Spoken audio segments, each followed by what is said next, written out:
Tapi alhamdulillah terima kasih teman-teman masih datang ke sini, masih semangat. Semangat.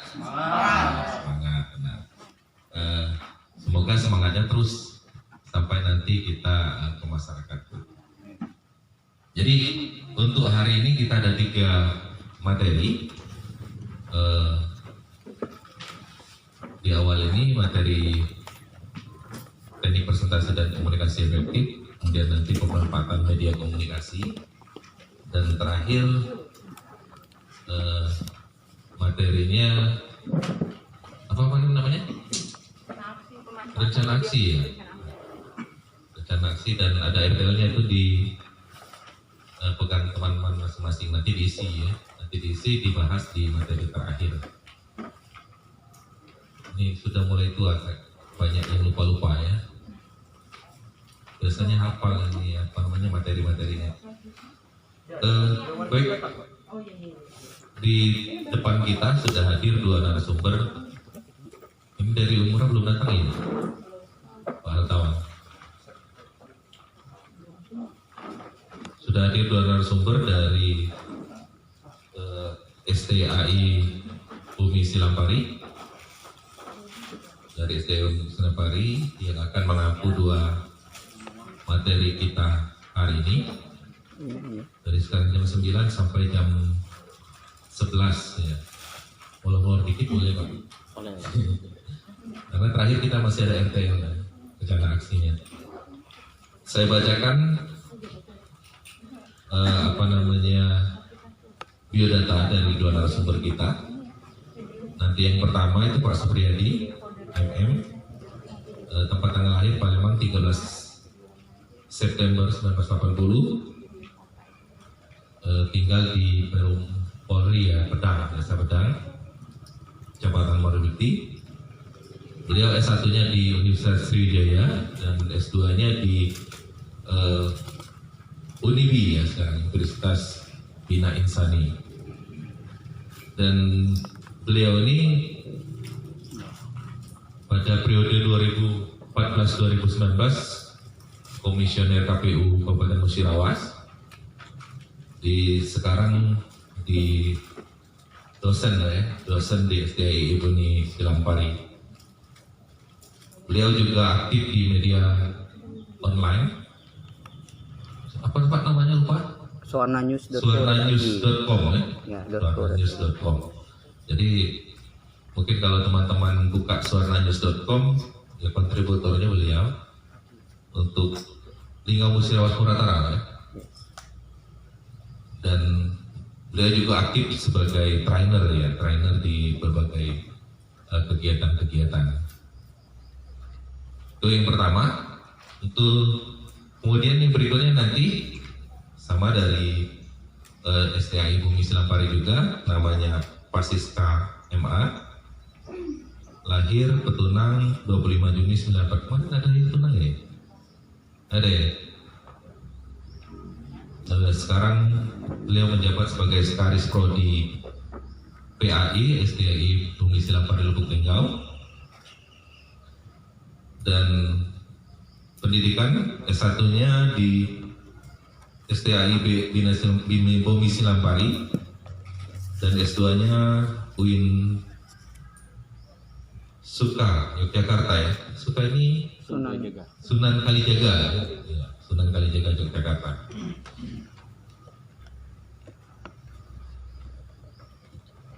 Terus riwayat pekerjaan perangkat desa Petunang masih lah. Sudah dilepas ya. Sudah sekretaris prodi ya, dilepas. Nanti tidak bisa mengurus masyarakat lagi ya. Sibuk di kampus. Kemudian sekarang tetap di dosen di STAI Bumi Silampari dari 2019 aja, selesai S2 langsung aktif lagi ya ke kampusnya sampai sekarang, dan aktif juga sebagai penulis dan trainer di berbagai kegiatan. Baik rekan-rekan sekalian, itu biodata dari 2 narasumber kita hari ini yang akan membahas teknik prestasi dan komunikasi efektif dan pemanfaatan media komunikasi. Kenapa ini penting? Ya,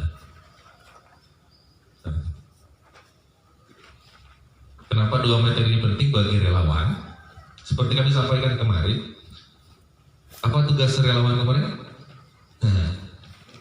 Nah ini ngapalah kami suruh di depan harus baca. Sama dulu depan.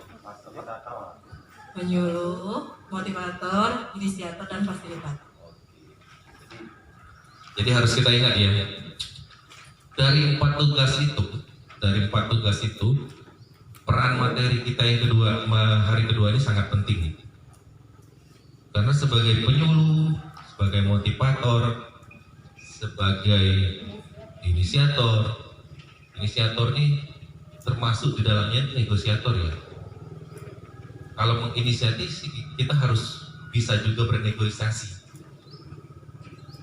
Ya, kalau kita punya gagasan, kalau kita tidak negosiasi dengan yang kita tuju, seperti kades misalnya, atau kepala sekolah, atau pimpinan perusahaan, ya, ilmu negosiasi juga harus digali juga. Terus sebagai fasilitator, memfasilitasi, lah ilmu kita hari ini ya sangat-sangat dibutuhkan. Bagaimana kita bisa berkomunikasi dengan efektif, dan juga nanti sebagai penyuluh kita harus memanfaatkan media-media komunikasi itu apa saja, itu harus bisa kita manfaatkan. Artinya sebagai kita menyuluh itu tidak harus tatap muka, bisa dengan media-media yang lainnya. Jadi makanya di kurikulum, di peraturan peraturan BNN itu memang dimasukkan dua materi ini di hari yang kedua, karena sangat-sangat berguna bagi relawan nantinya di saat terjun ke lapangan. Masih ngopi Pak ya? Baik, untuk pertama kami silakan kepada Pak Supriyadi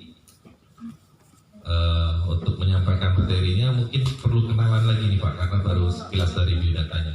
Pada Pak Supriyadi kami silakan. Baik, terima kasih. Assalamualaikum warahmatullahi wabarakatuh. Waalaikumsalam warahmatullahi wabarakatuh. Semangat pagi. Mas, karena datangnya sudah telat jadi agak. Kami tadi jam 7:30 saya didatangi Pak Pasiska ke rumah. Saya udah janjian itu dari rumah saya baru ke sini.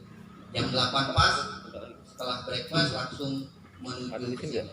Alhamdulillah karena belum pernah masuk dan ininya belum pernah. Jadi agak muter-muter. Embung dulu, terus lihat embung salah nih. Lihat ini Google Map kan, Google Map itu suka ini kan kalau cuacanya kurang bagus begitu Pak. Bapak Ibu, terima kasih hari ini kita bisa berjumpa. Saya tadi disuruh perkenalan lagi, nama saya Supriyadi bin Jukri bin Haji Wahid.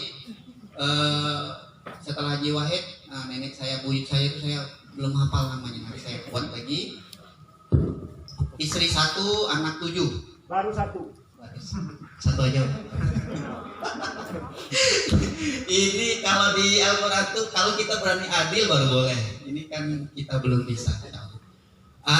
Anak saya 7, 3 di pesantren Arisalah, jadi 2 lagi SD, 2 lagi belum sekolah. Jadi anak baru 7, sebenarnya pengennya itu mungkin lebih dari 7 Pak.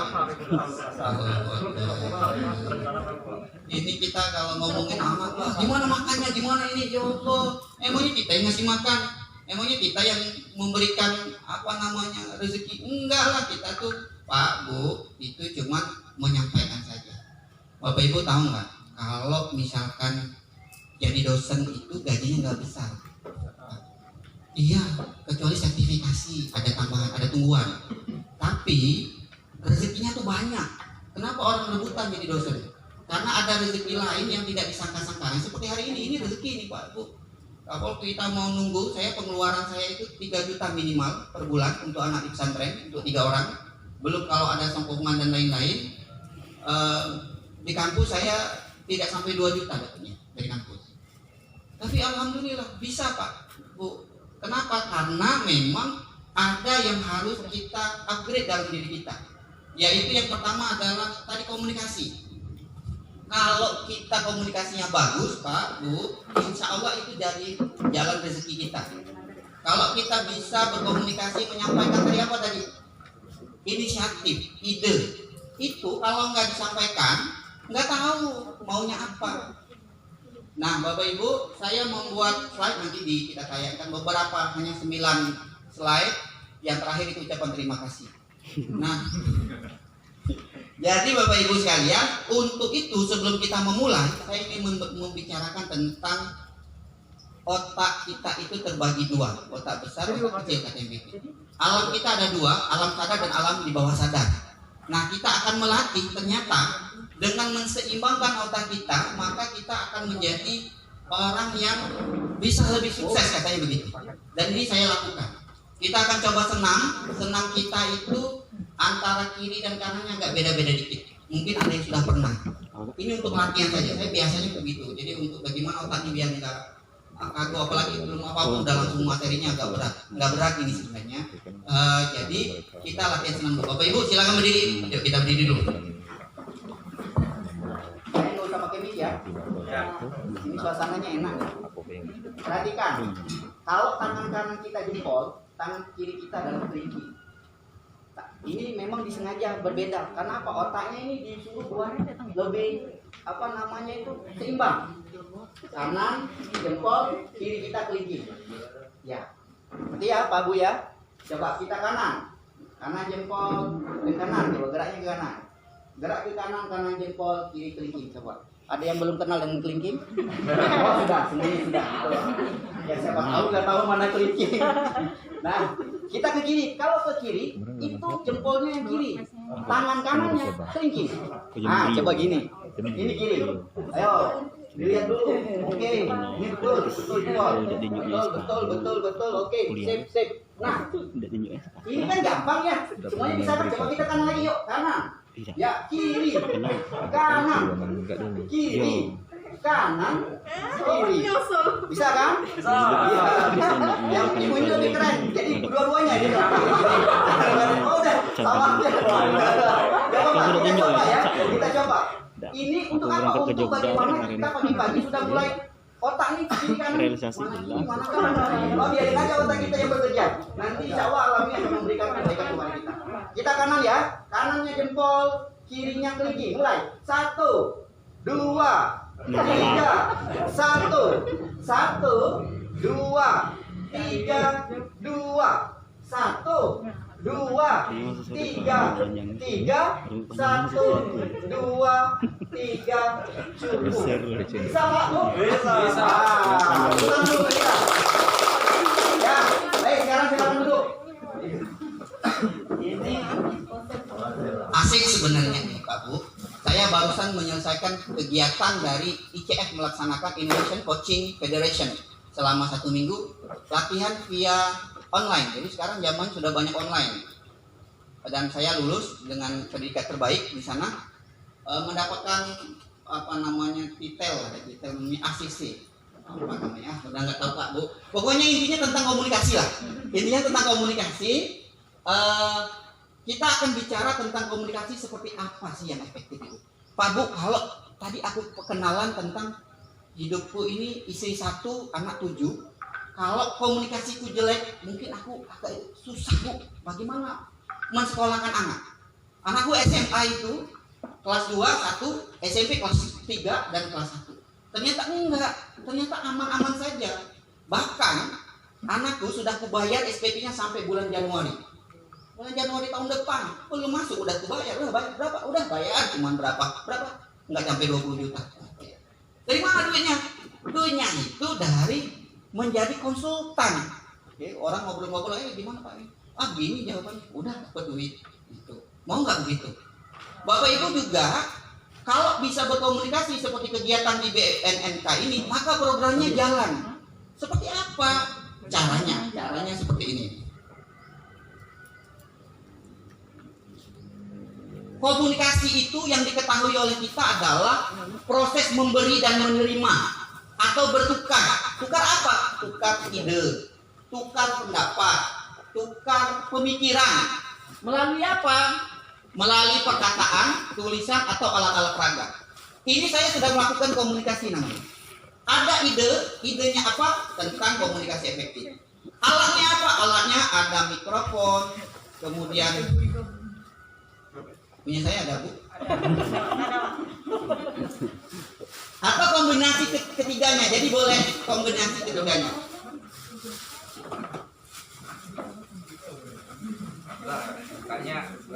Ya kayaknya ini namanya noise. Noise itu adalah keributan. Jadi ya nggak apa-apa. Ini adalah kehidupan dan memang perut ini harus kita katakan. Bapak Ibu, saya mengajar mata kuliah untuk PAI dan hukum tata negara adalah kewirausahaan. Jadi di kewirausahaan mahasiswa kalau mau dapat nilainya A+, itu harus bisa jualan. Harus ada produk yang dijual. Apa targetnya? Targetnya adalah dia berani ngomong. Belum tentu mereka biasa untuk berjualan. Ngomong biasa. Kalau ngomong, Pak saya mau pergi, Bu saya mau pergi, biasa. Assalamualaikum, waalaikumsalam. Terus mau pergi, kita mau kemana? Biasa. Tapi ketika kita punya maksud, tujuan untuk menjualkan sesuatu, maka itu perlu keahlian, betul nggak? Iya. Kalau tidak, Bapak Ibu, kita nggak punya keahlian, nggak bisa saya diundang ke sini. Begitu. Karena saya ada keahlian, maka ada komunikasi di situ. Maka Bapak Ibu sekalian, syaratnya itu seperti menulis 5W plus 1H. Komunikasi itu perlu tahu 5W 1H. Bapak Ibu katanya tadi ada yang guru ya. Dari guru mana Pak? Dari mana Pak? Terima kasih Pak. SMA Muara Kelingi. Muara Kelingi jauh ya Pak ya? Oh dekat ya. Kalau di kotanya berapa? Saya belum pernah melatih di sana. Muara Kelingi belum pernah. Ada lagi Pak? Kalau tahun kemarin tuh dari SMA 1 guru BK SMA 2 ya Pak ya? Tahun kemarin sih. SMA 2 Muara Kelingi. Oh SMA 2 Muara Kelingi. Kalau kemarin tuh SMA Beliti. Tahun kemarin Beliti. Ada lagi yang guru? Bu dari mana Bu? SD Sukarami Madang. Iya. Yang di sana kan? Bentuk aspal. Ya. Dekat aspal. Bentuk aspal. Terakhir ya. Kebetulan kalau daerah sini saya hafal karena memang dulu waktu jadi anggota KPU saya wilayah kerjanya Purwodadi, Sumber Harta dan apa namanya Megang Sakti. Jadi jalan kecil-kecil itu saya tahu. Mentok ya Bu ya. Ada lagi? Dari mana Pak? SMA Negeri Terawas. Ada lagi selain guru, penyuluh ya. Sebagai penyuluh. Ini ada mahasiswa kami juga. Mana mahasiswa kami? Wakil muda. Jadi Bapak Ibu sekalian, kita penting belajar 5W 1H. Di kelas jurnalistik, di kelas KPI Komunikasi Penyiaran Islam, jurusannya prodi, saya mengajarkan kuliah teknik reportase dan jurnalistik online. Jadi ada 2 kuliah yang masing-masing 3 SKS, ikut pengasuhnya saya. Maka sama sebenarnya dalam penulisan ada 5W 1H. Apa itu 5W 1H? Yang pertama adalah HUM. Kalau untuk komunikasi itu HUM. HUM dulu. Siapa yang akan diajak komunikasi? Kita tuh mau ngomong dengan siapa? Bapak Ibu mau ngomong dengan siapa? Saya ini sudah siap-siap karena tahun kemarin juga diundang. Jadi yang akan saya hadapi adalah guru BK, kemudian orang-orang penyuluh, orang-orang yang punya niat besar untuk membangun pemuda-pemudi dan masyarakat ini bebas dari narkoba.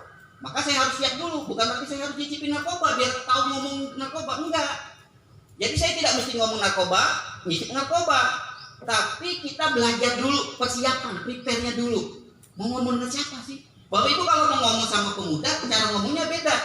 Kalau ngomong sama orang-orang yang mungkin berpendidikan, cara ngomongnya kan berbeda. Kalau ngomong dengan anak-anak, ini ada ibu guru SD, akan berbeda dengan ngomong dengan walinya. Walinya itu beringas. Kalau anak-anak apa? Gitu kan beda. Caranya beda. Yang kedua, siapa yang akan mengkomunikasikan? Siapa? Tugasnya siapa? Misalkan ada sekelompok pemuda atau acara ini. Terus siapa yang mau ngomong ke siapa? Apakah Bapak pas jadi satu tim ataukah ibunya atau sama-sama diam? Jadi harus ada pembagian tugas, job-desknya harus ada. Bilang, Bapak nanti ngomong ya, saya mengiyakan. Bapak nanti bilang gini ya, oh ya baik. Kemudian, buat apa yang mau diomongin? Yang mau diomongin itu apa Pak? Saya hari ini tugasnya adalah berbicara tentang teknik komunikasi efektif dan teknik presentasi. Seperti apa? Maka saya harus siapkan apa nih bahannya, apa sih bahannya? Caranya cari di internet, cari yang di buku dan lain sebagainya. Jadi harus siap. Kalau mau ketemu orang tuh harus siap, Bapak Ibu. Kalau nggak siap, itu nanti keteteran. Apa ya keteteran? Maksudnya tuh kita jadi ragu-ragu gitu. Ngomong apa ya? Kelabakan. Tidak percaya diri. Jadi Bapak Ibu harus siap dengan materi itu. Wah, apa yang mau ngomong itu apa sih? Nah, ini harus disiapkan. Berikutnya when, kapan? Oh, hari ini hari Rabu tanggal 24 November, tempatnya di T2 Karyadadi, U2 Karyadadi misalnya begitu. Harus jelas. Where, di mana? Di Karyadadi. How, bagaimana caranya? Cak mano. Nak ngomong itu cak mano. Caronyo megang mic. Kalau dia ada mic, kalau ada mic, berarti ngomong lagi. Caranya apa? Mau lagi? Bawa alat, jelas nih alat raga dan lain sebagainya. Jadi ini harus disiapkan Bapak Ibu. Kalau kita tidak siap, maka Bapak Ibu pernah nggak ngasih ceramah itu di depan hampir 1.000 orang? Kalau guru-guru mungkin ya, ada nggak sih mahasiswanya lebih dari 1.000? Enggak ya, Pak ya? Saya pernah lebih dari 1.000 orang lah. Itu di Masjid Agung Palembang Pak. Gantiin ustaz saya tidak hadir karena ada sesuatu. Kemudian saya disuruh ngisi ceramah di Masjid Agung Palembang. Gimana? Saya bilang, waduh, gimana Ustaz? Saya bilang, nama ustaznya Agus Tribasa. Antum aja lah yang gantiin itu. Apa materinya Ustaz? Tentang pemuda biasa. Saya kira paling tingkat cuma berapa irmahnya paling 50 lah. Agak balas kalau 50. Waktu saya datang, sampai 1.000 Pak Bu. Apa yang saya baca? Kalau kita jadi trainer itu atau apa saja yang di depan, maka kan tidak boleh kelihatan gugup kan? Kalau gugup kan nambah ini kan orang gitu kan? Kita kan harus percaya diri nih. Bagaimana caranya? Bapak Ibu mau tahu nggak rahasianya? Baca doa, baca surah Al-Fatihah 7 kali. Tidak selesai 8 kali, selesai 9 kali sampai hilang. Nah, bagaimana itu hal? Bahasanya seperti apa? Mau digunakan bahasa apa? Kalau saya Pak Bu, kalau misalnya Bapak Ibu orang bisa bahasa Inggris, saya akan gunakan bahasa Inggris. Atau orang Inggris pakai bahasa Inggris. Tidak mesti kita datang ke daerah itu mau ngomongnya pakai bahasa Indonesia. Tidak mesti. Karena kan target kita adalah yang kita komunikasikan itu sampai. Bahasa sepesan itu sampai. Nah, kalau kita ngomongnya pakai bahasa apa di daerah itu nggak apa-apa. Kalau saya di sini ngomongnya pakai bahasa Inggris, saya takut Bapak Ibu tidak ngerti yang saya sampaikan. Ya enggak? Berarti pesan komunikasi itu tidak jalan. Kalau saya ngomongnya pakai bahasa, apalagi bahasa Arab Pak Bu, Bapak Ibu nggak ngerti, saya juga nggak ngerti. Sama. Kalau bahasa Arab, kalau bahasa Inggris harus bisa. Nah, selanjutnya Bapak Ibu, untuk sukses presentasi dan komunikasi itu kita perlu trust and belief. Apa itu trust? Ada yang bisa bantu saya menjelaskan apa itu trust? Tadi ada mic ya? Ada mic bisa bantu? Bapak Ibu silakan. Ada yang bisa bantu saya apa itu trust? Trust itu seperti apa trust itu? Apakah rasanya seperti traksi gitu? Enggak ya? Bapak Ibu, raise your hand. Siapa yang bisa bantu saya? Kalau nggak bisa, dari sini mahasiswa saya dulu. Dia tahu ibu bapak ini mahasiswa saya. Ya gimana? Sebutkan nama. Udah kenalan belum semuanya nih? Waduh, bapak ibu sudah 2 hari tidak kenalan. Siapa tahu jodoh Pak Bu? Kenalan dulu, silakan. Berdiri, silakan.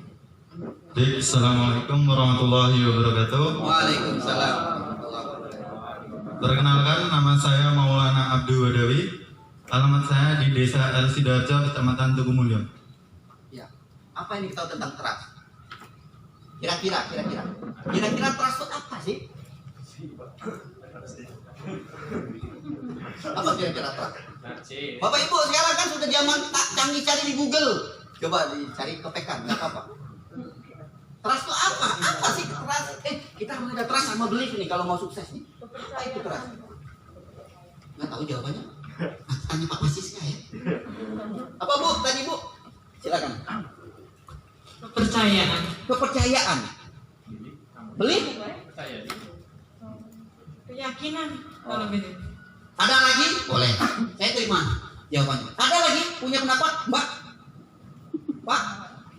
Ayo Pak, Bu. Dapat hadiah nih. Ayo. Ganti saya ke depan. Trust itu kepercayaan yang artinya orang itu percaya sama kita. Kalau dalam bahasa neurologinya, bahasa hipnonya, bahasa hipno itu apa ya? Bahasa psikologinya itu orang tuh kalau dengan kita, oh Pak Supri, oh ya memang orangnya hebat gitu. Percaya untuk percaya. Kalau beli mempercayai, cara mempercayai. Kamu percaya nggak sama Allah, sama Tuhan? Percaya apa? Nah tapi yang dipercayai itu orang lain gitu. Kita beli percaya. Nah kalau kepercayaan itu orang percaya sama kita. Bapak Ibu, kalau mau sampai pesannya harus membuat orang itu percaya dulu sama kita. Orang kalau sudah percaya sama kita, itu tinggal 20% lagi untuk closing. Kalau Bapak Ibu percaya kalau produk saya jualan madu nih Pak, ceritanya. Promosi Pak. Saya baru mengirim, hari ini saya mengirim ke Palembang sekitar 10 botol lebih. Kemarin beberapa hari yang lalu saya juga mengirim ke ke Malang, kemudian ke Bandung. Saya ingin cerita dulu nih ya. Untuk apa? Untuk Bapak Ibu percaya nih dengan saya. Bapak Ibu, ternyata madu itu sangat baik sekali. Testimoninya Bapak Ibu yang menjadi salah satu terapi saya yang menggunakan madu saya punya 2 madu manis dan madu pahit, tapi bukan madu orang. Bahaya. Asli Pak. Iya. Kalau madu asli ini bahaya. Jadi madunya itu Bapak Ibu, kalau mau dicoba bagaimana membedakan madu asli dengan tidak asli? Pertama adalah dengan orang yang kita beli itu percaya nggak sama orang itu. Kalau kita sudah pertama kali tidak percaya, maka Bapak Ibu tidak akan bisa yakin dengan madu itu. Ayo bohong madu ini. Caranya, kami pernah, bukan saya, kami itu teman saya, menjual madu produk kami yang kami ambil dari hutan itu ke Sido Muncul. Di Sido Muncul Group, caranya adalah dia mencoba mentes awal, ada tester awal Pak. Bu. Tester awalnya kalau mau lihat madu itu asli atau tidak, masukkan madu itu di dalam gelas bening sedikit saja. Ya sekitar sekilo atau berapa gitu, diteteskan dengan betadin atau obat merah, diaduk-aduk. Kalau dia nanti berubah warnanya menjadi hitam seperti tinta, berarti kemungkinan madu itu palsunya mendekati 100%, karena manisnya menggunakan sos. Jadi sos itu adalah perasa kimia seperti itu. Jadi Bapak Ibu mau ngeceknya seperti itu bisa. Kalau persoalan dianya beku atau tidak beku itu tergantung kadar air. Kalau hujan begini lagi panen, maka yang banyak itu air daripada madunya. Jadi akan cepat beku dia di dalam tubuh. Saya cerita tentang madu ini bukan berarti saya mau jualan madu, enggak. Saya sampaikan kalau Bapak Ibu, memang saya jualan. Kalau Bapak Ibu mau presentasi harus kuasai dulu apa yang mau kita jual. Kalau bicara tentang narkotik, kuasai dulu, bukan berarti mesti kita cicip, tidak cicip dulu baru kita menciptakan itu. Ustadz kalau dia mau menciptakan kematian harus mati dulu kan nggak mungkin. Kapan dia baliknya? Nah jadi dia harus cerita dulu tentang kematian, kita belajar segala macam. Bapak Ibu, intinya adalah kita harus dipercayai orang. Bapak Ibu harus dipercayai. Kalau Bapak Ibu menjadi seorang duta untuk narkoba ini, maksudnya bukan penjualnya ya, duta untuk sosialisasi jauhi narkoba, maka Bapak Ibu harus jadi orang yang terpercaya, tidak nyimeng, maksudnya tidak ngobat. Kalau kita misalkan kita Bapak Ibu ini jauhi narkoba, Bapak Lagi mabuk. Saya cuma pakai klaim saja. Ini tidak percaya dia boleh lagi mau itu. Nah, itu yang pertama. Yang kedua, ternyata ada keluarga kita dekat kita itu yang terjerat, artinya tidak sengaja barangkali atau pergaulan lain narkoba juga. Nah, ini akan membuat trust orang, percaya orang itu berkurang. Makanya sebelum kita ke orang lain, kita masukkan dulu informasi-informasi ini kepada orang terdekat kita. Jadi kalau kita sudah bisa memasukkan ini baik, maka orang akan percaya. Oke? Trust. Berikan ke trust itu. Bagaimana caranya? Cara mendapatkan trust. Mendapat kepercayaan itu adalah appearance. Appearance itu adalah penampilan. Bapak Ibu, kalau saya ngasih pelatihan ke sini, terus pakaian saya pakaian kodol, pakaian yang tidak eye-catching, terus pakainya bukan batik, misalkan baju biasa saja, baju kaos tanpa kerah misalkan gitu. Bapak Ibu kira-kira trustnya percaya tinggi nggak? Agak berkurang kan? Enggak. Bapak itu aja yang Sales paling enggak. nah, paling sales. Padahal saya bawa duitnya banyak, Bapak. Duitnya banyak ini. Sudahlah katanya gitu. Karena apa? Karena penampilan pertama kali.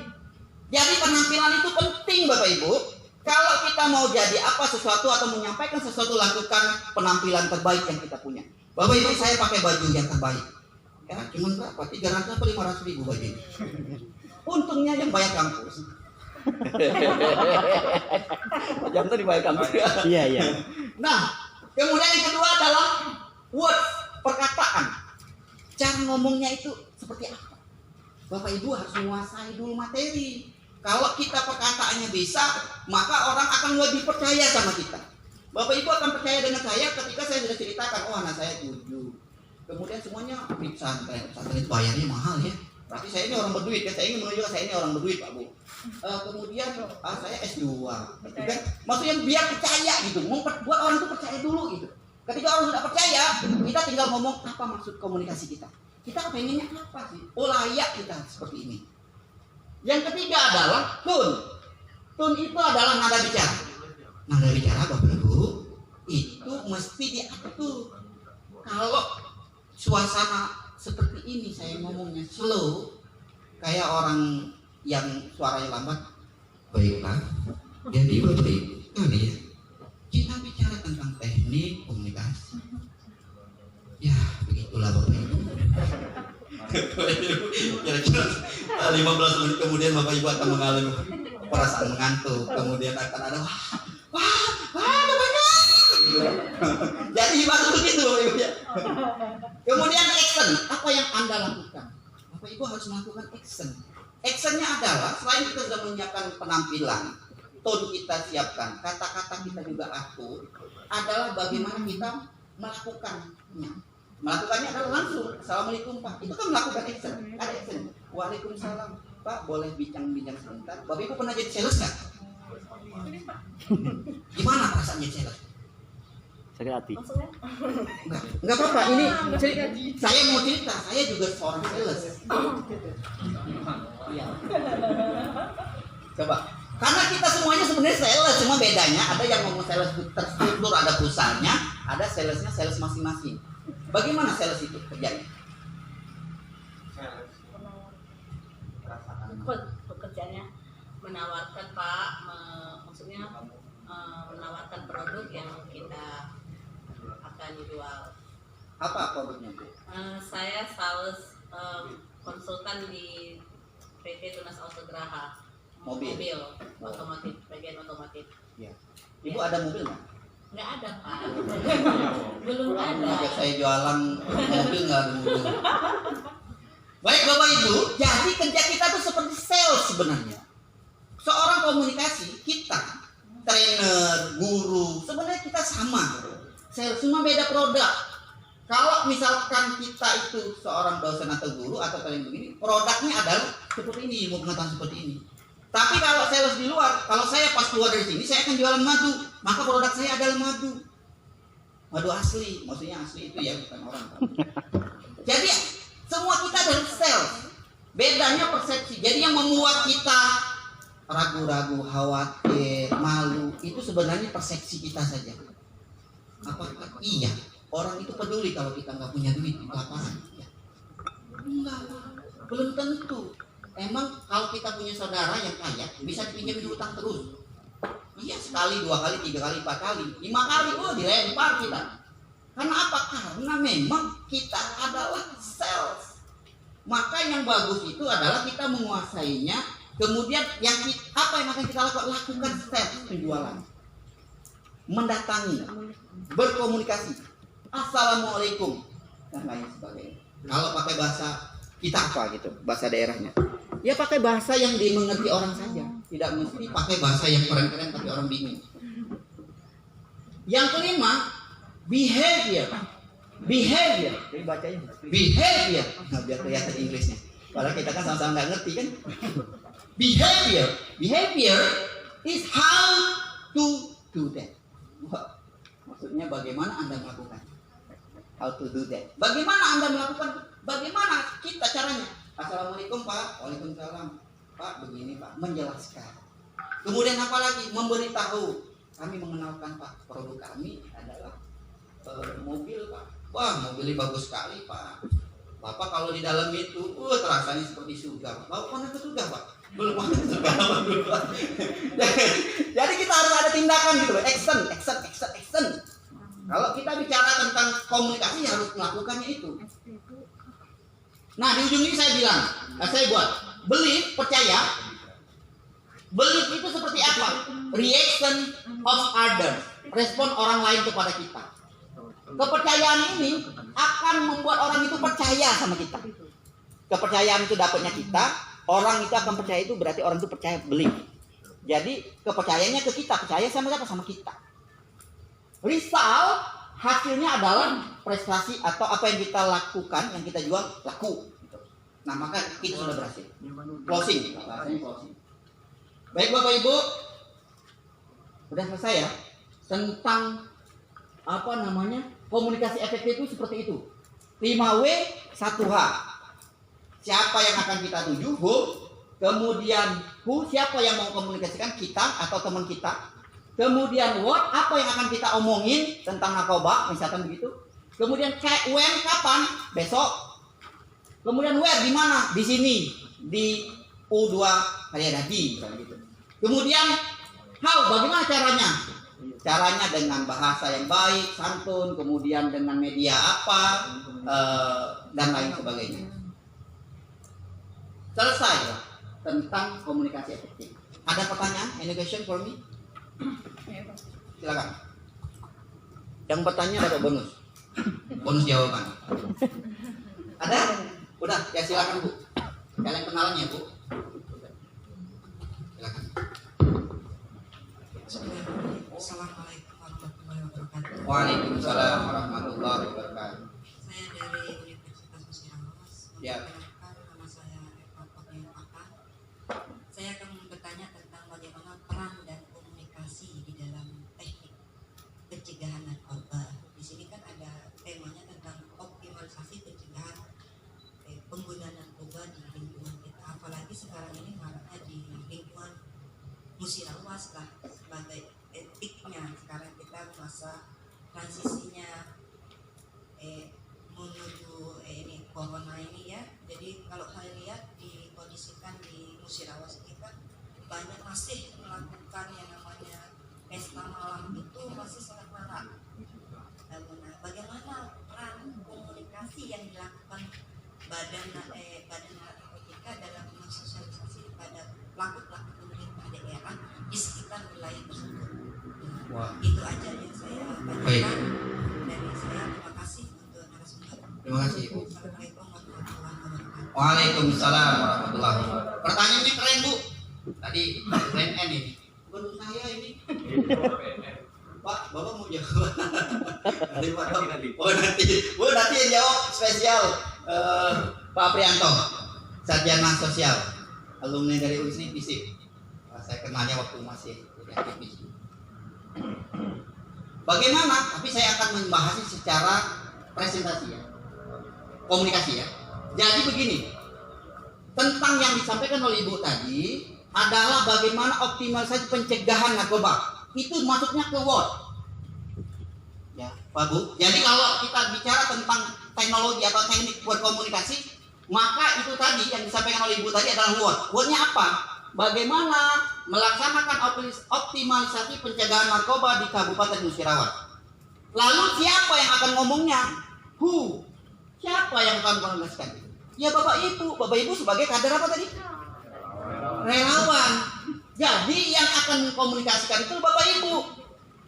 Whom? Siapa yang akan diajak berkomunikasi? Pemerintah. Apa lagi Pak? Masyarakat. Siapa lagi Pak?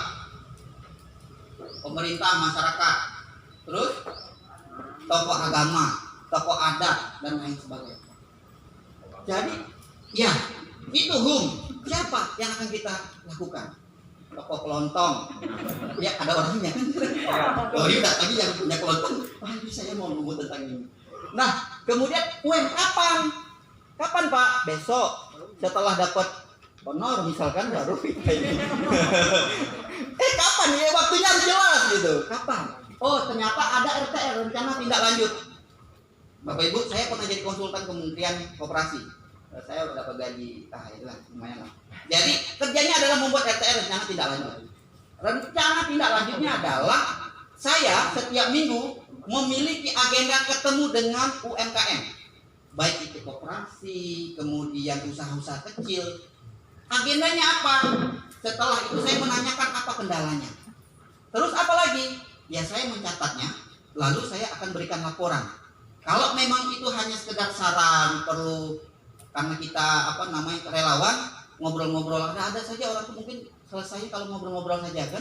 Tapi ada juga kalau ngobrol-ngobrol nggak jadi makanan Pak, gitu. Nah itu berarti bukan kita tugasnya itu, nyelesainnya itu. Berarti kan harus ke pihak yang terkait.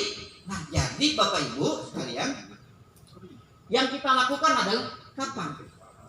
Itu rencana kita. Jadi temanya tadi yang disampaikan oleh Ibu tadi, kemudian caranya adalah ke siapa? Kita atau siapa nanti akan mengkomunikasikan kapan, di mana? Oh di rumah Ibu itu saja. Saya akan datang di rumah Ibu itu, ngumpulin masyarakat di sekitar. Bu, ayo kita ngumpul, kita cerita.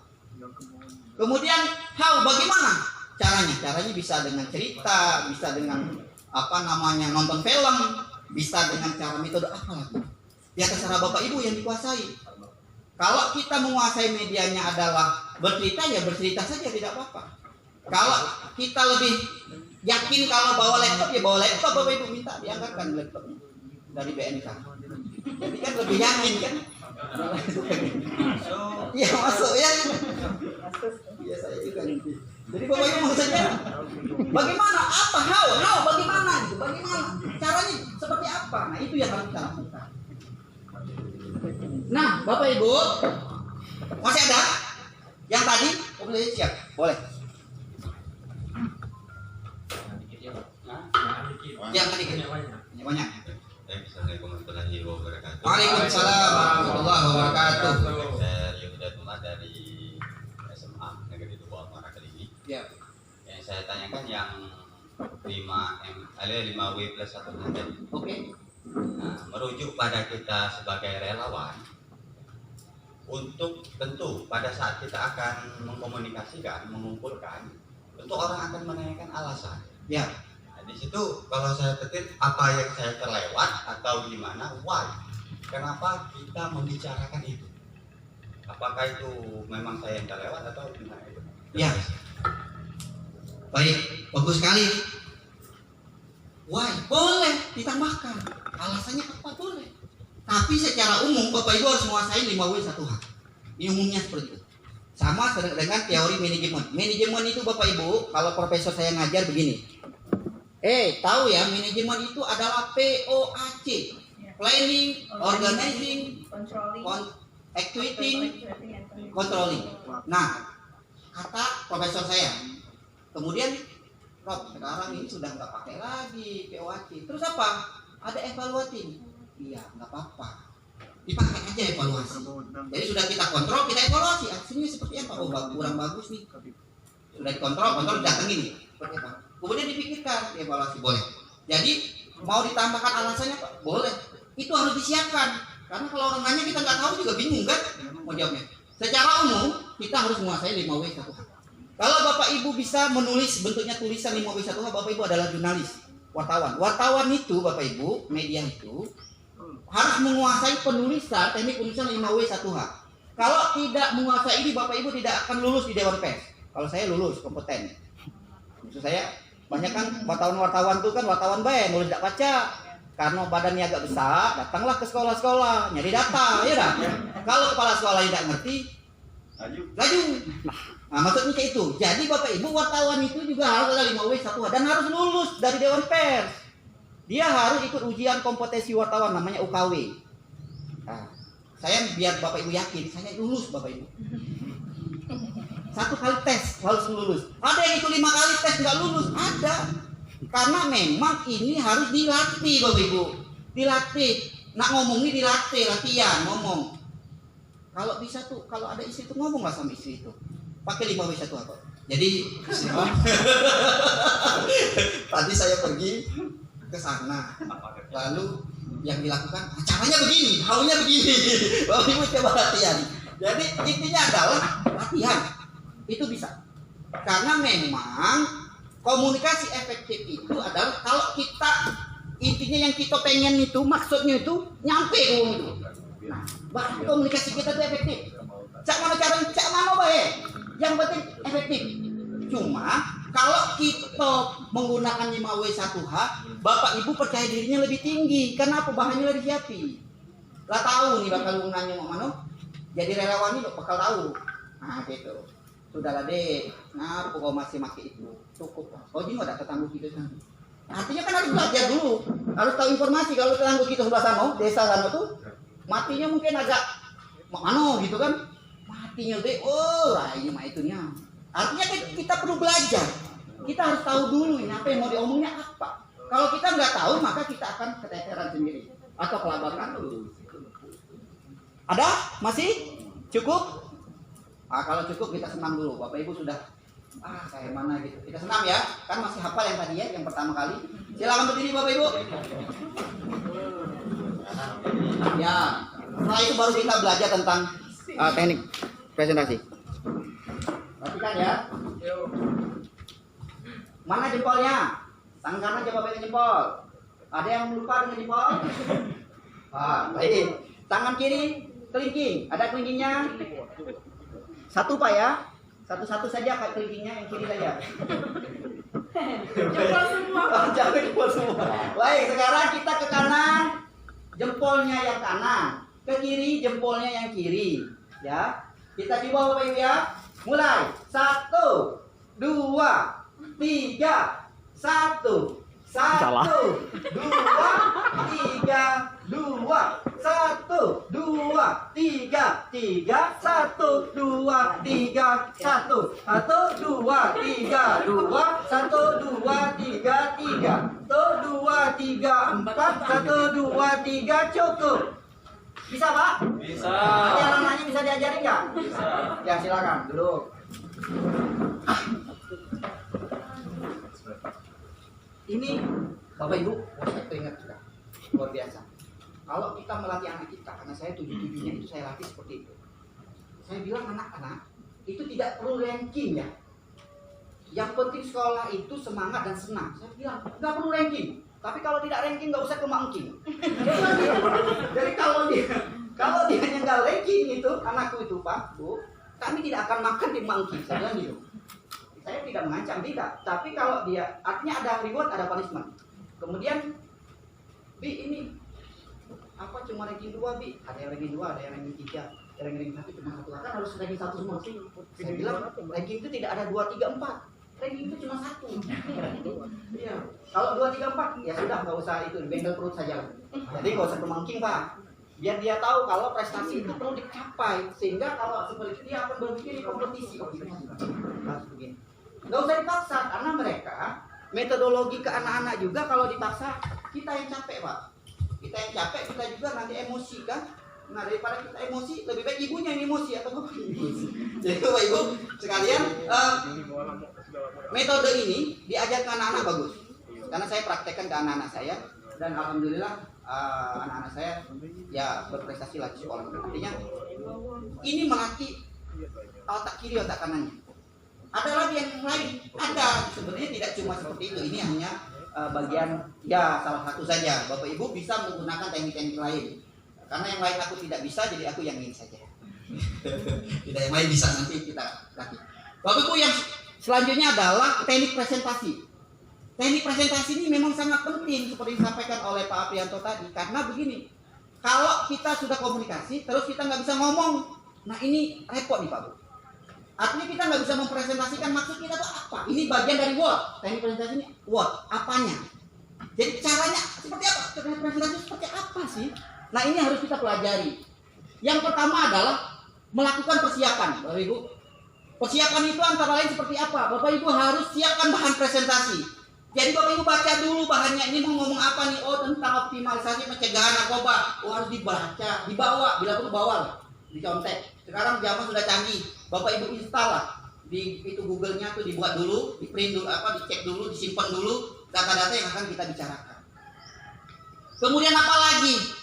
Bapak Ibu materi presentasi, kalau dia membuat materi seperti ini, poin-poin saja, tidak perlu panjang. Jadi tidak mesti ada kata pendahuluan, kata belakang panjang, gitu nggak perlu. Karena kalau presentasi itu pointernya saja, nanti Bapak Ibu sudah nguasain ngomongnya. Jadi orang nggak males lihatnya itu, nggak capek. Aduh banyak nih yang itu yang ini. Ini juga sebenarnya capek nih. Cuma ini saja Bu yang akan saya bicarakan. Sisanya nggak bicara ini. Maksudnya cuma satu lembar. Jadi Bapak Ibu kalau dibuat berlembar-lembar, Bapak Ibu akan pusing. Orang yang melihatnya juga pusing. Jadi kita buatnya sedikit saja. Kemudian saat presentasi, usahakan datang lebih awal. Saya senang Bapak Ibu datangnya lebih awal saya daripada Bapak Ibu. Karena apa? Kalau duluan Bapak Ibu, maka saya akan jadi tidak percaya diri. Jadi kita kalau datangnya telat daripada audiens kita, biasanya yang akan menjadi trainer atau apa, itu akan merasa percaya dirinya berkurang. Ini terjadi di saya juga Pak Bu. Makanya saya biasanya 5 menit atau 10 menit sebelumnya saya harus sudah ada di lokasi. Jadi kalau pas lagi mau mengajar mahasiswa, saya sudah duduk nongkrong. Walaupun dosen yang ngajar masih ada, saya di luar. Tinggal dosennya aja mikir kan, waktunya udah habis, saya udah duduk situ. Maaf Pak Supri ya. Ya Bu, nggak apa-apa. Ya maaf ya, iya nggak apa-apa Bu. Minggu kemarin juga sama Bu. Oh iya Pak, besok nggak lagi. Jadi Bapak Ibu, bagaimana kita percaya diri kita tumbuh itu dengan datang lebih awal. Ini penting untuk presentasi.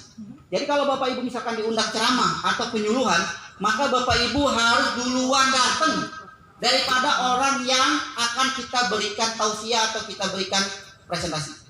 Ya, ini catatan Bapak Ibu, minimal 5 menit lah. Kalau 5 menit Bapak Ibu sudah bisa meluruskan pinggang, agak santai, barangkali nulis-nulis apa. Selanjutnya apa? Waktu seefisien mungkin. Seefisien aja Bapak Ibu. Ini Bapak Ibu kita sampai jam 11. Kalau Bapak Ibu sampai jam 10 nanti, ini jam berapa sih? 10. Nah, 10.21. Saya sebentar lagi. Karena kita pembukaannya kelewatan Bu. Saya tuh materi ini jam 9. Kita mulai tadi saya lihat jam 9 lewat. Udah setengah 10 sebenarnya. Jadi waktunya seefisien mungkin. Pakaian yang sopan. Ini sudah sopan semua. Jadi pakaian itu sesuai dengan, ya tidak mesti mahal Bapak Ibu, tapi pakaiannya itu enak dipandang. Jadi jangan sampai kita mau ketemu orang, kita juga nggak pakainya menghargai orang lain. Pandangan kita ke semua audiens. Bagikan pandangan. Saya melihat Bapak Ibu ke semuanya. Jangan cuma satu. Jadi jangan satu pandangan saja ke yang cantik saja atau yang jelek saja gitu kan. Jadi harus semuanya dipandang. Kenapa? Karena ini penting. Eye contact itu penting. Melihat orang itu, orang merasa dihargai Pak kalau dilihat. Tapi kalau kita misalkan tidak melihat mereka, ya jadi Pak Bu, ya begitulah Pak. Tidak perlu biasa saja lah Pak.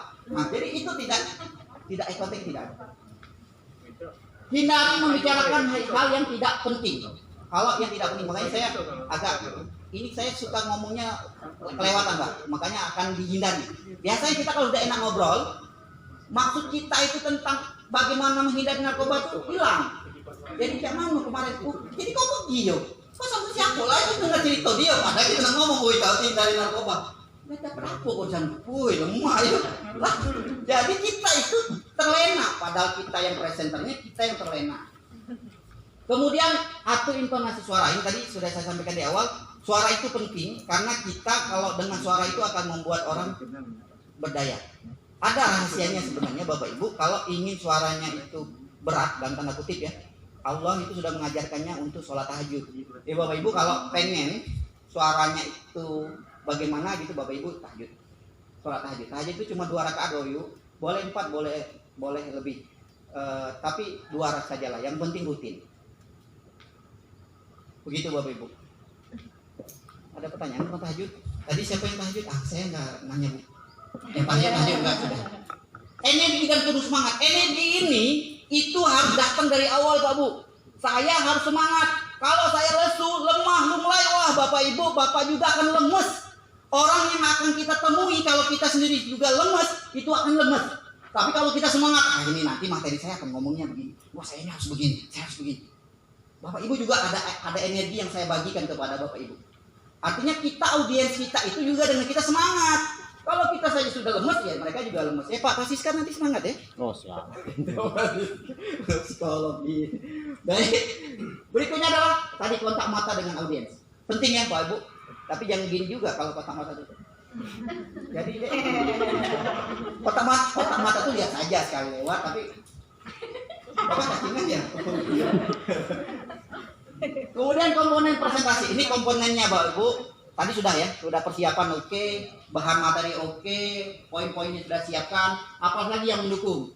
Kesiapan mental. Mental ini penting. Mental ini tadi kita ragu-ragu karena apa? Biasanya itu karena kita tidak siap. Kalau kita gemetar, Bapak Ibu gemetar itu karena tidak siap. Bagaimana mengatasi? Misalkan kita gemetar, Bapak Ibu kalau misalkan gemetar kakinya, gitu ya, ngatasinya gimana? Bergerak. Ya, baik, saya akan ke depan. Oh, pada kita gemetar. Bapak Ibu, jadi ini gemetar ini. Seperti itulah Bapak Ibu. Jadi hindari orang yang melihat kita itu tidak menguasai. Gitu. Kalau itu terlihat oleh audiens kita, maka kita akan menjadi down. Akhirnya kita sudahlah kau bela besok, ya jadilah. Padahal kita tuh jelas bukan jelas ragu-ragu gemeter gitu. Nah, nervous, itu nervous lebih tepat. Menguasai materi harus kuasai. Udah pasti. Kalau mau ngomong apa harus kuasai. Media presentasi apa yang mau digunakan? Kalau pakai infocus, maka siapkan laptop atau bahannya. Kondisi audiensnya seperti apa? Bapak Ibu, kalau audiens kita kelihatan lesu, Bapak Ibu harus suruh mereka tegak berdiri untuk senam atau apa. Tadi Bapak Ibu awal-awal tadi, saya lihat itu agak lesu karena emang jalan lumayan ya. Nah, gitu. Jadi saya saja dari rumah ke sini itu perlu waktu lebih kurang 45 menit sampai 50 menit naik motor kan. Artinya kan ada kondisi kita yang malas, lesu. Bapak Ibu tidak perlu dulu cerita tentang apa ya, dibuat dulu relax. Baik Bapak Ibu sekalian, saya ingin memberikan ini slide terakhir sepertinya. Memberikan metodologi yang ini sebenarnya bisa kita lakukan. Di dalam Quran surah An-Nahl ayat 78 dikatakan yang artinya, dan Allah mengeluarkan kamu dari perut ibumu dalam keadaan tidak mengetahui satupun. Jadi kita itu lahir, tidak ada yang tahu. Tidak tahu apa-apa. Bapak tidak tahu, aku tidak tahu bapak aku siapa, mak aku siapa, tidak tahu. Jadi kita tahu itu dari mana? Kita diajarkan untuk azan atau qomat. Kalau yang cewek kita qomatin, kalau yang cowok kita azan. Untuk apa? Karena begini. Dan dia memberi kamu pendengaran. Yang pertama kali itu adalah pendengaran, intonasi, ngomong. Jadi Bapak Ibu kalau nasihati orang itu, jangan ditunjukin dulu foto nama. Ini foto wong mati kena narkoba. Jangan, tapi ngomong dulu. Ada prolog. Karena telinganya itu sudah diajarkan kita pertama kali pemahaman yang masuk itu adalah mendengar. Maka Bapak Ibu itu adalah bagaimana membiasakan ngomongnya itu ada intonasinya, ada prolognya dan lain sebagainya. Jadi yang pertama kali adalah pendengaran. Kemudian penglihatan. Baru kita berikan contoh. Nah contohnya foto ini. Kalau merokok kayak ini. Lah tahu rasa-rasa lah kalau merokok bolong paru-paru. Nah, tapi sudah ngomong dulu. Jadi jangan dulu tunjukkan fotonya. Nah, kita aja di kotak rokok masih ada yang seperti itu masih tetap rokok kan? Apalagi kalau kita tidak menyampaikan itu. Kemudian baru hati. Hati ini kalau hati agak susah menjelaskannya Pak Bu ya karena ini masing-masing kita ya. Tapi kalau pendengaran saya kira harus hidup. Pak, kalau kita punya maksud dengan istri atau dengan suami kita, maka yang paling enak itu adalah ngomong bi apa ini lebih mudah itu daripada dia maaf pakai baju apa gitu, tidak tahu maksudnya apa dia ini. Apa maksud kau ini? Oh, ini nih lama-lama. Pokoknya mau mano gitu kan. Iya. Tapi kalau ngomong ayo malam ini. Tapi malam juga mau nggak tahu, harus jelas. Dengar Pak Bu, ini kebenaran nih, Pak ini. Cobalah kalau nelpon kita ngomong. Jadi yang mana? Oh iya. Oke. Oh siap. Senengnya kita tuh. Kalau ada yang ngomong, Assalamualaikum. Waalaikumsalam. Halo. Kau di mana? Ada lama Pak ya? Assalamualaikum. Dindo. Lagi di mana? Beda kan? Assalamualaikum. Lagi di mana? Beda kan? Dindo. Lagi di mana? Kakak nungkau. Sinilah kau. Tadi nak marah dan nak dimarahin ya mau. Sinilah kau sini. Sinilah Dindo yuk. Sinilah. Cepat-cepat. Tak ada hadiah. Nak marah dia nih kan? Tapi kalau dia ngomong nih AC itu ya. Jadi, oh iya Kak, siap. Kalau dapat, nah ini nak kayak kau nih. Artinya teman-teman pendengaran dilatih. Jadi kalau misalkan kita ngomong sama anak-anak, sebenarnya yang pertama adalah kita harus suara kita dengan anak-anak. Berkata-kata yang baik. Jadi anak-anak itu juga akan baik. Wih, yang kreatifnya, padahal dia ini mata ke ini, pecah ke gelas terus mata ke kayu. Kalau kreatifnya, kreatifnya kau nih, ini pecah pun 5.000 itu kan, namanya. Nah jadi kata-katanya diatur, ya. Nah kemudian agar kamu bersyukur, karena kalau kita sudah melakukan itu Bapak Ibu kita akan bersyukur.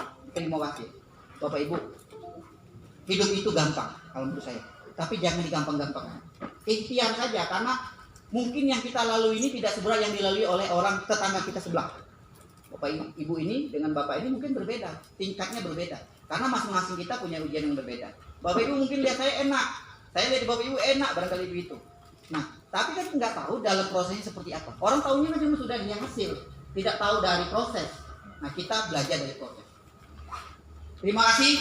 Ini WA saya 0811 785 7755. Saya sengaja membagikan ini karena saya biasanya di WA buat status jualan, status motivasi.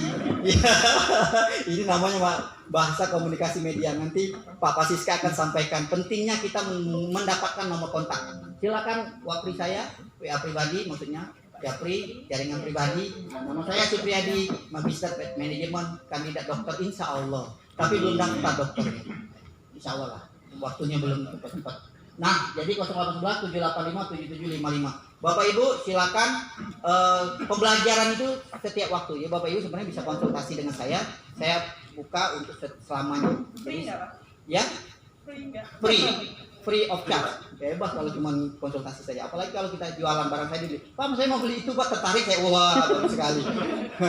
Di HP saya Bapak Ibu, maaf ya. Mana HP? Oh ini HP saya lagi ngerekam. HP saya itu tidak muluk-muluk, nomor kontak itu hanya 2.000 orang. Jadi Bapak Ibu, kalau Bapak Ibu nambah hari ini, maka nomor kontaknya akan lebih dari 2.000. Bapak Ibu penting nomor kontak ini untuk komunikasi kita. Apalagi kita yang orang marketing ya, orang yang jualan ya, itu penting nomor kontak itu. Ya minimal kalau kita ada curhat-curhatan bisa itu. Oh ya adalah nak beli madu aku nih lagi perlu duit, bisa kayak itu kan. Atau mungkin yang ini kan, nak beli itu karena bukan butuh, siang. Gak apa-apa, itu bahasanya penting. Jadi bahasa komunikasi kita tuh efek sesuai dengan target audiens kita. Ya, gak apa-apa karena kita tidak mencuri, tidak melakukan hal-hal yang di luar yang lain. Ya, demikian mohon maaf kalau ada kesalahan, nanti kita ada sesi tanya jawab. Tapi ini biar Pak Pasiska dulu yang akan meneruskan materinya. Silakan.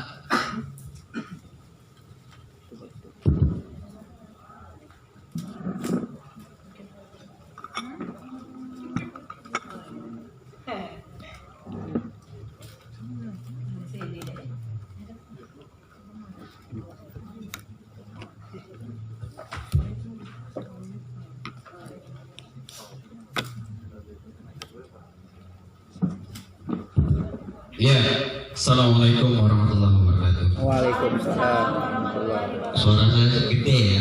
Ya, tadi sebenarnya memang sengaja. Kenapa saya harus gede? Tadi kecil kan, biar attention-nya ke sini. Ya, kawan-kawan sekalian, ya kawan-kawan saja ya. Karena saya lumrahnya itu manggil audiens itu kawan-kawan. Karena saya merasa dekat, bukan didekat-dekatin, tapi merasa dekat. Iya. Oke, sudah ngopi, Bapak Ibu sekalian? Sudah ya, sudah. Oke.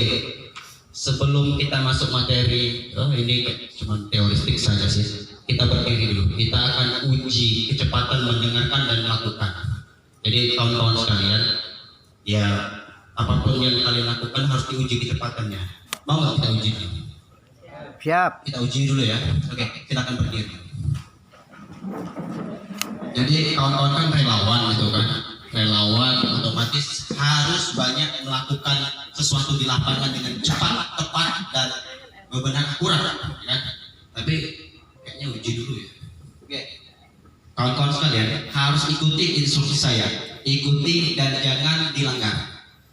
Ya kan? Apa yang saya katakan maka Anda harus lakukan. Apa yang saya katakan Anda harus lakukan. Oke. Angkat tangan. Ya kan? Angkat tangan. Angkat tangan ya. Wah, kalau yang bau ikutin aja. Oke. Kalau saya bilang pegang telinga, kalian harus pegang telinga. Kalau saya pegang mulut, kalian harus pegang mulut. Ikuti instruksi dari kata-kata saya. Sekali lagi, ikuti instruksi dari kata-kata saya. Pegang telinga, pegang hidung, pegang mata, pegang dahi. Pegang hidung.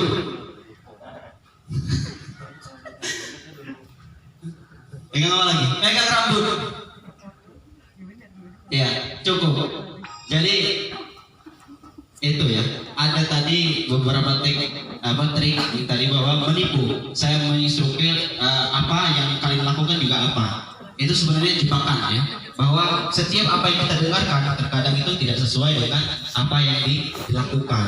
Contoh kalau belajar itu kan banyak guru, dosen, bahkan apa saja yang diperintahkan, kadang yang diperintahkan berbeda apa yang dikerjakan. Oke, masih semangat ya kawan-kawan sekalian.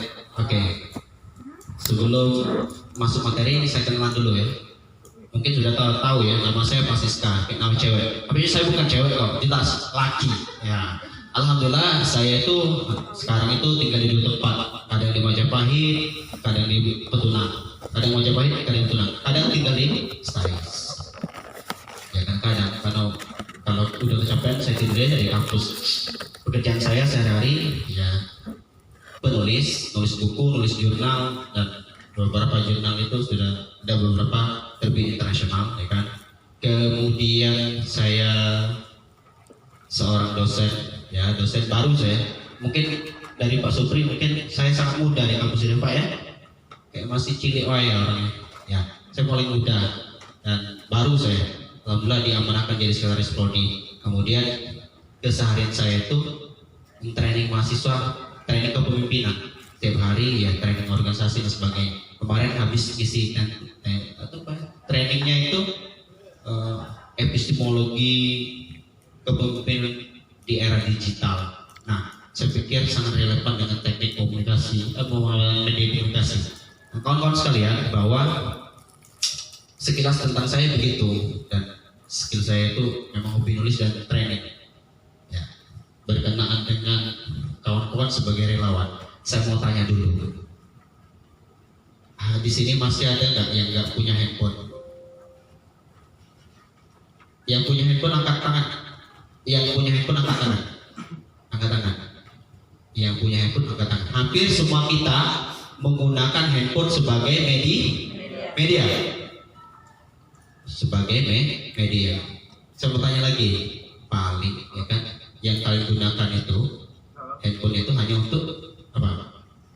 Buat status, itu yang pertama. Yang kedua, handphone digunakan tidak lain untuk komunikasi komunikasi. Yang ketiga sebagai apa? Hiburan, entah itu selfie, entah itu YouTubean, nonton video dan lain sebagainya. Oke. Saya minta juga saja. Oh ya. Oke. Pada dasarnya kita itu adalah makhluk sosial, ya kan? Sepakat ya? Kita itu makhluk sosial dan setiap hari membutuhkan komunikasi antara kita dan orang lain. Ada nggak yang nggak ngomong dengan orang lain? Ada nggak orang yang nggak berinteraksi dengan orang lain? Ada nggak yang tidak pernah seharinya itu luput dari komunikasi? Ada nggak? Tidak ada. Karena komunikasi merupakan sebuah kebutuhan dasar layaknya makan. Kalau nggak komunikasi, piye?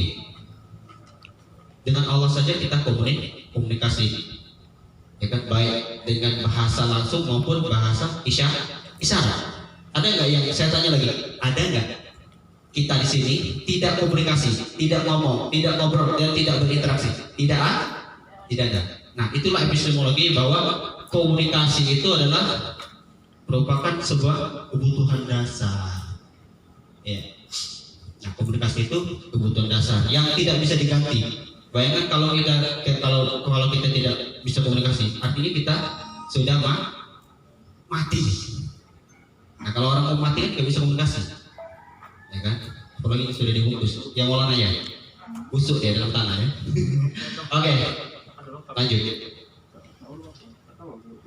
Media ada beberapa yang kawan-kawan kenal itu mungkin hanya smartphone dan sebagainya, tapi ada banyak media. Apalagi sebagai seorang relawan harus mengetahui ada banyak media yang kalian bisa gunakan untuk mengkampanyekan, untuk mensosialisasikan bahwa gerakan anti narkoba ini, ya kan? Yang kalian tahu ya cuma itu pun cuma misalnya status, Facebook, dan sebagainya, ya kan? Ya kan? Ada nggak yang bisa memanfaatkan smartphone itu sebagai alat lain? Ya, apa Pak? Mengajar. Oke, yang lain. Selain mengajar, nyari duit. Ya, masuk, bagus. Yang lain? Misalnya hack, misalnya enggak ya? Itu perbuatan yang tidak dianjurkan. Ada lagi? Tulis misalkan, ada nggak? Tapi bukan berstatus. Hari ini aku galau, enggak juga, jangan. Hari ini aku misalkan di embun, nah, hari ini aku lapar, kan? Cewek biasanya. Biasanya kalau selfie, kalaupun enggak ini, biasa smartphone untuk selfie, segigi nongol ya, ceras, mengap-mengap, gitu kan? Biasa begitu kan? Nah, hari ini kita akan memperkenalkan ada beberapa media.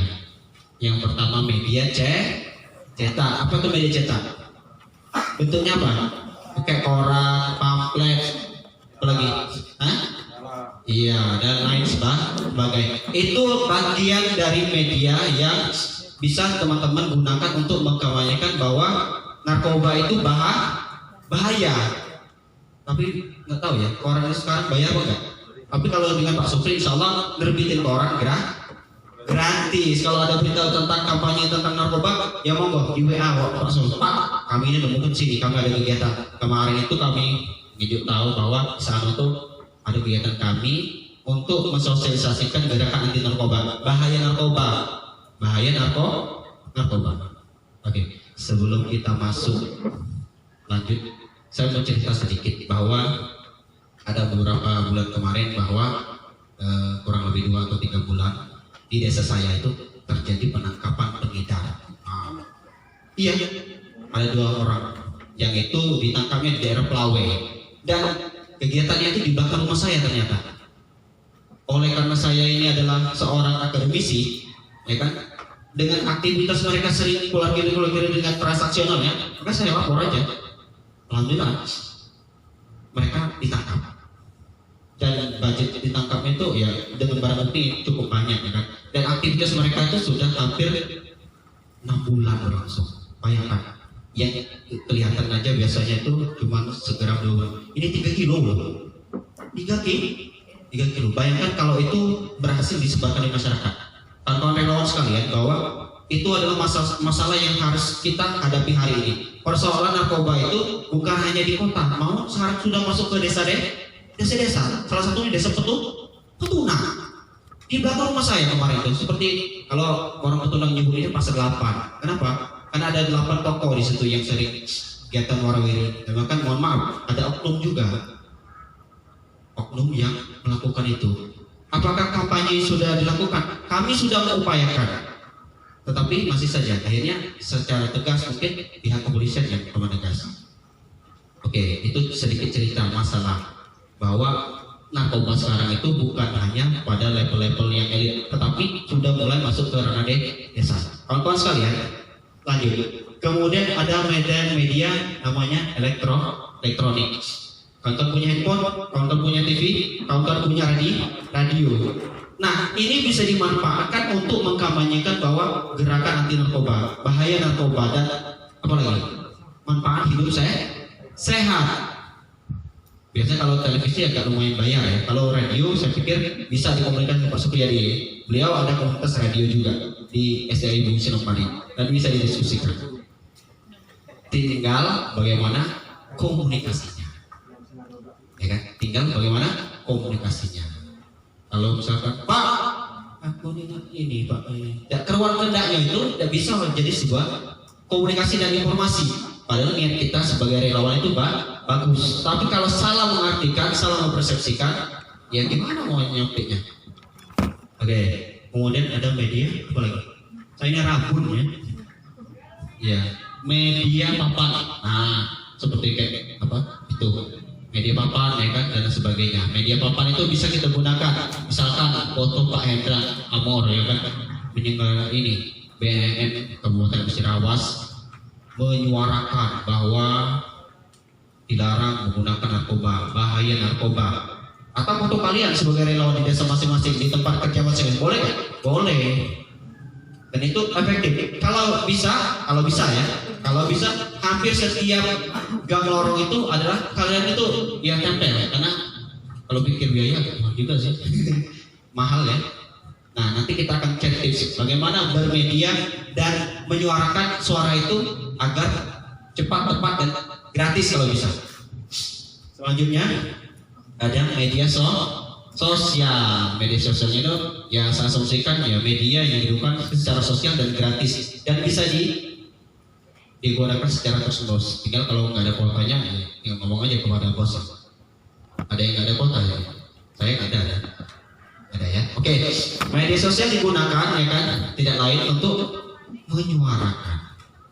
Jadi media itu begini. Ada media cetak, ada media elektronik, ada media billboard papan, ada media sosial. Kawan-kawan sekalian, jadi media itu tidak lain ya digunakan untuk kampanye. Oke.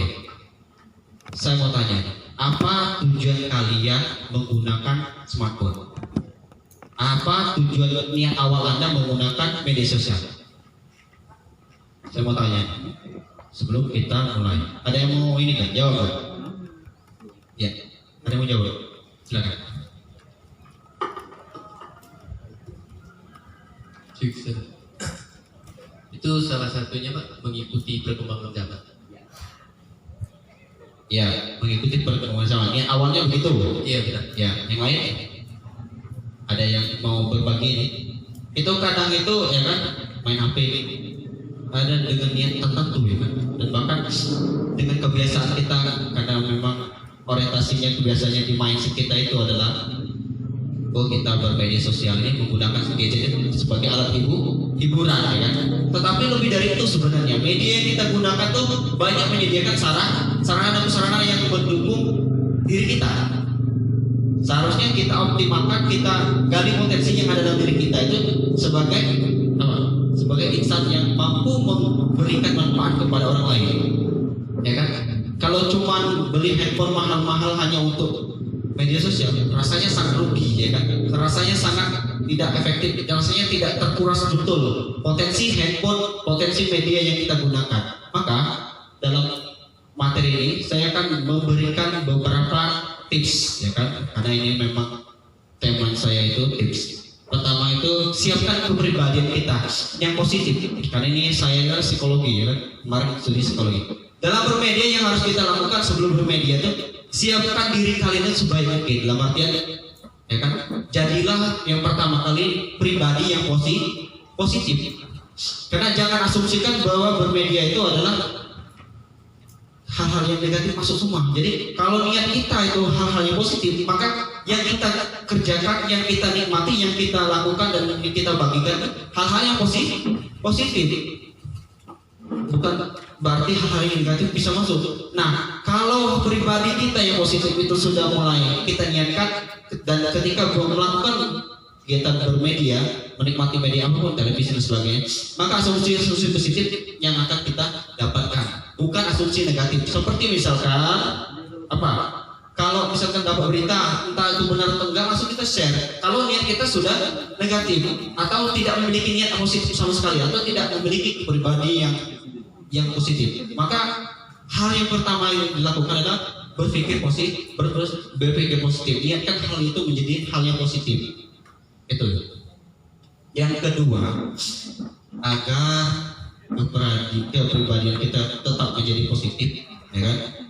Jadikan mindset kita itu bermedia itu bukan untuk menghakimi. Ingat, kawan-kawan relawan, ya kan?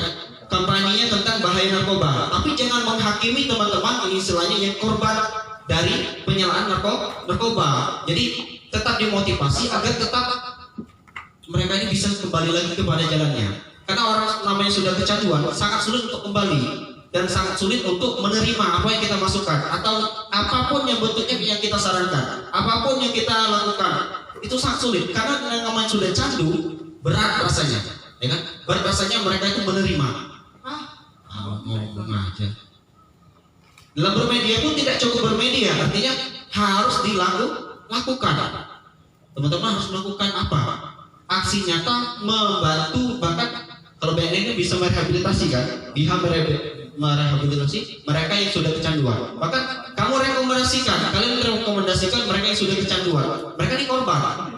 Sebenarnya memang betul yang harus diberatkan itu yang hukumannya itu yang pengedar. Gitu. Kemudian, jadikan media yang kita gunakan, entah bentuknya apapun, sebagai alat untuk pengembangan diri. Benar kata kawan kita tadi, ya kita mencari informasi yang terupdate, kita mencari informasi lain, kita mencari strategi lain, kita gunakan media itu sebagai strategi lain untuk mencegah penyebaran dan bahaya narkoba. Ya, kita tahu bahwa ya mungkin kawan-kawan hari ini mampunya cuma smartphone, ya kan, dengan media sosial, itu pun gratis, ya bagus sebenarnya. Ya kan? Nah, jadikan dia media yang kita gunakan itu sebagai penambah informasi, pengembangan diri, dan apalagi sebuah kreativitas. Masa misalkan kalau model-model cuma pamflet saja, mungkin orang bosan dengan kampanye kita. Kalau hanya dengan misalkan radio, kan nggak dengar, nggak tahu siapa mbaknya, mungkin nggak tahu siapa masnya. Ya mungkin dengan video, kampanyenya bisa dengan video. Atau apalagi kombinasi antara suara dan video, bahkan pamflet. Agar kenapa? Tujuannya tidak lain, ya kan? Tidak lain untuk apa? Menyampaikan informasi agar masyarakat kita itu, ya kan, tidak menggunakan narkoba. Kalau kedua-duanya memang sudah tidak bisa lagi, boleh buat, tidak saja. Ya, begitu. Lanjut, materi saya sedikit sekali ya. Nah, memanfaatkan media itu yang kita ketahui kan banyak. Kita ambil sedikit saja. Media smartphone, walaupun sekarang ini kita juga tidak punya TV dan sebagainya. Media smartphone atau ya, smartphone juga bisa akses TV kok. Smartphone juga bisa akses radio. Cuman nggak bisa ngirim suara radio kalian menjadi siaran, nggak bisa. Harus komunikasi lagi artinya. Nah, memanfaatkan media sesuai dengan kita. Ada banyak tujuan orang bermedia, ada banyak niat orang melakukan browsing, ada banyak kehendak ketika orang menggunakan internet, ya kan? Ya pernah mungkin sebagai sumber informasi kita menyampaikan kampanye tentang bahaya narkoba. Kalau nggak baca, nggak tahu tentang informasi narkoba, mungkin tidak akan bisa menyampaikan bahaya tentang narkoba. Maka hal yang harus kalian lakukan adalah mempelajari tentang bahaya narkoba. Tidak akan bisa kalian kampanye tentang bahaya narkoba kalau kalian tidak baca informasi tentang narkoba. Kalian tidak bisa membaca tips-tips tentang kampanye tentang bahaya narkoba. Itu. Yang kedua, ya selain kalian biasanya selain kita itu menggunakan media itu sebagai tempat informasi, tempat silaturahmi. Sekarang kan misalkan saya punya saudara misalkan di Papua, kan jauh tuh, ya bisa dimanfaatkan untuk silaturahmi, video call, ngajar dan sebagainya, dan bahkan mulai dari itu baik mulai tulisan maupun video. Nah itu sebagai media komunikasi. Dan teman-teman sekalian, kan sekarang kan apalagi pandemi, mungkin ada beberapa tempat mungkin kita tidak bisa lagi kumpul. Jadi kumpulnya di mana? Di rumah masing-masing dengan video call. Kampanye bisa begitu, rapatnya bisa dilakukan begitu dengan aplikasi Zoom, Webex dan Google Classroom dan sebagainya. Nah, ini adalah momen, ya kan? Momen gratis, ya kan? Cuma bayar teman-teman aja, ya kan? Oke, selain itu, nah media hiburan. Bagaimana kita mengemas, ya kan? Bentuk kampanye yang kita lakukan itu menjadi hiburan, menarik dan tidak membosankan. Kalau cuma upload Facebook status cuma bahaya narkoba bla bla, itu mungkin sudah bosan. Apa inovasi yang harus kita lakukan?